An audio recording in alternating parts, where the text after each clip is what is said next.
मेरी भाभी कितनी सुंदर, कितनी प्यारी, कितनी हॉट है, और मैं कॉलेज में लड़कियों के पीछे भागता रहता हूँ। क्यों ना आज मैं अपने दिल की बात है ना भाभी से कह ही देता हूँ, जो कितने महीनों से दबा के रखा है।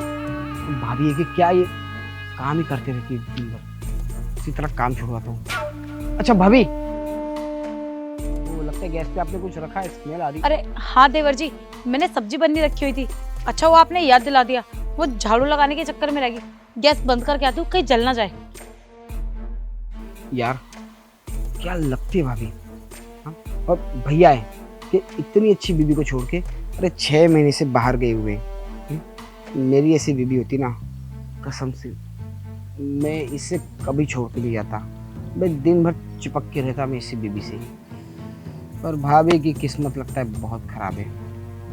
पर कहीं मुझे भी ऐसा लगता है ना कि भाभी के दिल में भी मेरे लिए कुछ ऐसा तो नहीं है, क्योंकि हमेशा भाभी मेरे सामने पल्लू गिरा देती है तो संभालती नहीं है। जब मुझसे बात करती है तो कितना फ्रैंक होके, कितना करीब से और कितना चिपक के बात करती है। पक्का भाभी के मन में मेरे लिए कुछ तो है, क्योंकि यार 6 महीने हो गए, शादी हो चुकी है भाभी की। भाभी का भी अंदर से तो मन करता होगा कि उनके पति उनके पास हो, और भैया तो 6 महीने से बाहर।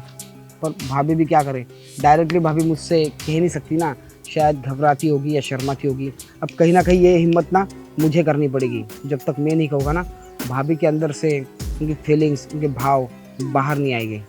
लगता है इसकी शुरुआत है ना मुझे ही करनी पड़ेगी। कब तक आएगी भाभी यार। अच्छा वो देवर जी, आपने टाइम पे बता दिया कि सब्जी जल रही है, वरना आज भूखे सोना पड़ता। और कोई सब्जी भी नहीं रखी है घर पे। भाभी अरे कितना काम करती हो भाभी आप, मेरा भी ख्याल रखती हो, पूरा घर संभाल देती हो, थकती नहीं हो क्या आप? अगर मैं थक गई तो तुम लोगों को टाइम से खाना कैसे मिलेगा? मुझे तो काम करना ही पड़ेगा ना, और काम नहीं करूंगी तो घर कैसे चलेगा? पर भाभी आप हमारा इतना ख्याल रखती है, घर संभालती है, पर आपका ख्याल कोई नहीं रखता, पता है? तुम हो ना मेरा ख्याल रखने के लिए। तुम कहीं जा रहे हो क्या? नहीं मैं तो हूँ भाभी, पर भैया शादी हो गई और 6 महीने हो गए, भैया बाहर ही चले गए। अरे आपका ध्यान उनको है कि नहीं है कि एक बीवी घर पे है, आप कैसे उनके बिना रह लेती है? अरे कैसे रहते हो उनके बिना? जैसे रहना चाहिए। और वैसे भी तुम्हारे भैया कमाने के लिए बाहर गए। अगर वो कमाएंगे नहीं तो हम अच्छे से रह कैसे पाएंगे? तुम पढ़ाई कैसे कर पाओगे? ये तो है भाभी, पर पैसे के अलावा दूसरी भी तो जरूरतें होती है, वो आप कैसे पूरी करोगे? दूसरी जरूरत है? मैं कुछ समझे नहीं। मतलब छोड़ो भाभी ये सब, मुझे आपको एक बात बतानी है। हाँ पता है भाभी, जिस कॉलेज में मैंने एडमिशन लिया है ना, वहाँ पे कुछ गर्ल्स मेरी फ्रेंड बनी है, बहुत सुंदर है वो। अच्छा, तो लड़कियां तुम्हारी दोस्त बन गई है। अब तुम सोच रहे हो लड़कियों के साथ कैसे रहा जाए, शादी के बाद कैसे रहा जाता, तो ये सब जानना चाहते हो। टेंशन मतलब पहले पढ़ाई पे ध्यान दो, फिर मुझे लड़की से मिलवा देना, मैं तुम्हारी शादी करवा दूंगी। अरे नहीं भाभी, शादी करने की बात नहीं है। एक्चुअली लड़कियां भले कितनी भी सुंदर हो, और मुझे पसंद नहीं आती। क्यों? क्योंकि मुझे कोई और पसंद है भाभी। कौन पसंद है? मिलवाओ ना। भाभी आप? मैं? अरे मैं तो तुम्हें शुरू से ही पसंद हूँ, पर शादी के लिए तुम्हें और कोई लड़की पसंद करनी पड़ेगी ना। नहीं भाभी, मैं आज सच बात कहूँ, जब से आपकी शादी हो गई है और आप इस घर में आए हो ना, तब से बस मैं आपको ही पसंद करने लगा हूँ। ऐसा लगता है कि बीवी अगर हो तो बस भाभी जी जैसी हो। हाँ, बीवी हो मेरी जैसी हो, पर ऐसा पॉसिबल नहीं है ना देवर जी, क्योंकि मेरी तो शादी हो चुकी है और मेरी कोई जुड़वा बहन भी नहीं है। अब आपके लिए तो कोई ढूंढनी पड़ेगी ना जो मेरे जैसी हो। अब हम शक्ल तो ढूंढने में टाइम लगेगा। भाभी जी ढूंढने की क्या जरूरत है, जब आप हो ना, आपके होते हुए दूसरे क्यों ढूंढे? मेरे होते दूसरे ढूंढे? अरे शादी तो दूसरी से होगी, मेरे से थोड़ी होगी, पागल। नहीं भाभी, अब देखो आपने भैया से शादी की और भैया आपको टाइम नहीं दे रहे। अरे भैया मुझे लगता है कि 6 महीने क्या 2 साल भी नहीं आएंगे, पर आपको तो कोई चाहिए ना। और मैं भी शादी क्यों करूं जब आप इस घर में हो भाभी? तो मतलब तुम मेरे साथ रहोगे? हाँ रहूंगा, और भैया आपके साथ वो सब नहीं कर पा रहे, आपको टाइम नहीं दे पा रहे, तो मैं हूं ना भाभी, हम दोनों की जरूरत पूरी हो जाएगी। बात करो, तुम्हारा दिमाग खराब हो गया पिक्चर देख देख के। तुम क्या बात करो? मेरी ऑलरेडी शादी हो चुकी है और तुम मुझसे दोबारा शादी करोगे? तुम्हारा दिमाग खराब हो गया, अपना पढ़ाई में ध्यान दो। भाभी मेरी बात तो सुनो। इतना अच्छा खासा मूड था भाभी का, खामखा मैंने खराब कर दिया। बुरा मान गई भाभी। एक सेकंड, अगर भाभी बुरा मानती तो भाभी अब तक मुझे बहुत कुछ सुना देती, यहाँ तक कि चाटा भी मार के चली जाती। पर मैं भाभी को जानता हूँ, भाभी बहुत गुस्से वाली है, और भाभी ने ऐसा किया नहीं। भाभी ने कहा कि मैं मजाक कर रहा हूँ। आखिर इतनी सेंसिटिव बात इतनी सीरियस बात को भाभी मजाक कैसे बोल सकती है? ओह, अभी समझा। भाभी आप शर्मा गई है ना, या तो आपको डर होगा कि कहीं भैया तक ये बात पहुंच गई तो क्या होगा।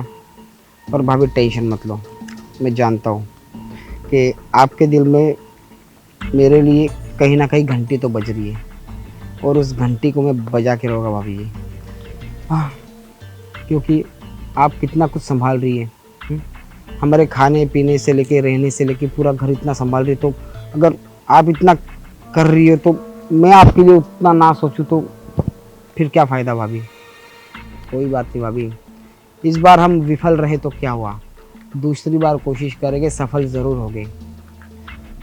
पढ़ाई वढ़ाई तो होती रहेगी यार, पहले भाभी को मनाना ज़रूरी है। भाभी एक बार मान जाएगा ना, भाभी एक बार मान जाएगी ना, तो मेरा पढ़ाई में भी ना बहुत अच्छा मन लगेगा। आ रहे भाभी।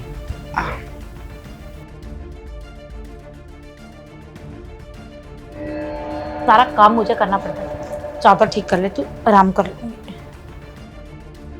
आई लव यू भाभी। देवर जी, आप यहाँ क्या कर रहे हैं? कुछ चाहिए था आपको? अरे मुझे कुछ नहीं चाहिए भाभी, आप मेरी बात अधूरी सुन के तुरंत यहाँ पे आ गए, इसलिए मैं बात पूरी करने आया हूँ। तो क्या सुनूं? आप तो बकवास ही कर रहे थे ना, और अब भी आपने मुझे छुआ। आई लव यू, ये चक्कर क्या है? आपका दिमाग खराब हो गया है क्या? अरे भाभी जी, दिमाग तो अभी ठिकाने पे आया है मेरा। भाभी ये सब मैं आपके लिए तो कह रहा हूँ, मेरा कोई स्वार्थ नहीं है इसमें। देखिए ना, भैया आपको छोड़ के चले गए, अब आप यहाँ पे अकेले, आपकी रातें कैसे गुजरती होगी। और मैं भी तो आपको पसंद करता हूँ भाभी, तो मैं चाहता हूँ कि हम दोनों एक ही घर में हैं, तो एक दूसरे की जरूरतें हम दोनों पूरी कर सकते हैं ना। बस करो, मेरी जरूरतें और मेरा अकेलापन तुम्हें पूरा करने की जरूरत है। तुम जाके अपनी पढ़ाई पे ध्यान दो, वरना तुम्हारे भैया को सब बता दूंगी मैं। अरे भाभी, पढ़ाई वढ़ाई होती रहेगी, और क्या हमेशा भैया भैया भैया भैया करती रहती हो। जब मैं आपके लिए इतना सोच रहा हूँ, भैया तो कुछ भी नहीं सोचते। प्लीज मेरी बात मान जाइए ना भाभी, मैं पता है सिर्फ आपको पसंद करता हूँ। देवर जी, क्या बदतमीजी है ये? आपको रिश्ते की अहमियत भूल गए हैं क्या? अरे आपको शर्म आनी चाहिए। कितनी बार समझाऊं कि मैं आपकी भाभी हूँ, और भाभी ना माँ समान होती है। आप उसी के साथ गलत करने चले थे। और मैंने तो तुम्हें कभी ऐसी नजर से देखा ही नहीं है। मैं हमेशा तुम्हें अपने छोटे भाई की तरह मानती थी, और तुम हो कि मेरे साथ ये सब करने चले हो। शर्म आनी चाहिए तुम्हें, डूब के मर जाओ कहीं। अगर तुम्हारे भैया को पता लगेगा ना, वो तो तुम्हें कहीं का नहीं छोड़ेंगे।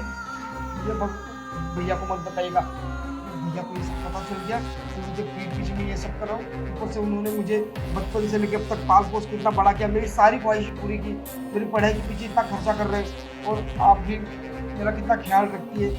तो भैया को पता चलेगा कि उनके पीठ पीछे ये सब कर रहा हूँ तो बहुत बुरा लगेगा उनको। बस ये ड्रामे मेरे आगे करने की जरूरत है। इतनी तुम्हें शर्म होती ना तो ऐसी हरकतें ना करते। अरे तुम्हारे भैया वहाँ दूर रह के कमा रहे हैं ताकि तुम पढ़ लिख के कुछ बन जाओ, और तुम इन हरकतों पे उतर आए। देखो, मैं तुम्हें आखिरी वार्निंग दे रही हूँ, तुम सुधर जाओ, तुम्हारे लिए अच्छा नहीं है। अरे तुम पढ़ाई पे ध्यान दो ना, जब शादी की उम्र होगी सब कुछ टाइम के हिसाब से ही अच्छा लगता है। बिना टाइम के हिसाब से तो खाना भी अच्छा नहीं लगता है। और तुम होगी, छोड़ो, मेरी गलती है सारी। मैंने तुम्हें इतना सर चढ़ाया, हर बात में तुम्हारे साथ मजाक करती हूँ, तुम साथ घूमने चल जाती हूँ, सारी चीज गलती मेरी है। तुम चुप करके जाओ, मैं आखिरी वार्निंग दे रही हूँ। ये मत सोचना कि मैंने तुम पे दया कर दिया, सिर्फ इसीलिए साइड हो रही हूँ क्योंकि ना तुम्हारे एग्जाम से, और ये लास्ट ईयर चल रहा है, तुम्हारा ईयर ना खराब हो इसीलिए। अब चुप करके यहाँ से चले। देखिए, मुझे समझ में आ गया जो भी कर रहा था मैं गलत कर रहा था। तो वो क्या है ना, जो मेरे नए दोस्त बने ना, वो सब ऐसी गंदी गंदी बातें करते हैं, तो मेरे दिमाग में वही सब चल रहा था। पर बस क्या दोस्त गंदी बातें करते? संगति चाहे जैसे भी हो, संगति से कुछ असर नहीं होता। इंसान खुद ठीक होना चाहिए। अब तुम गलत थे, मैं ठीक थी ना, लेकिन खुद की सोच के ऊपर डिपेंड है। अब जाओ यहाँ से, मुझे शक्ल मत दिखाना। जाओ। ये हो क्या गया देवर जी को? समझ क्या रहे अपने आप को? ये कैसी भेकी भेकी बातें करे? इनको सर मैंने चढ़ाया है। सही कहते हैं ये कि ज्यादा सर मत चढ़ा, बाद में तू ही तंग होएगी। एक काम करते, मैं अपना काम निपटा लेती हूँ, शायद आज इन्हें सब कुछ समझ में आ गया होगा।